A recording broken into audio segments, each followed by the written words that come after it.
Hello friends, I am Majid. I am going to tell about the religion of nature. Nature is omnipresent, omnipotent and omniscient.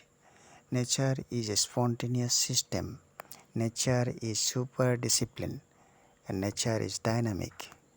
Life and death, creation and destroy are flow of nature.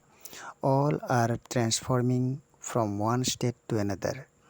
But behind all transforming, there is movement of causes to effects in multiple dimensions. This is called law of causality, about which I described in earlier videos. However, law of causality is a continuous process. Therefore, nature is scientific. It means nature can explain with cause-effect relationship. Human being is tiny part of nature.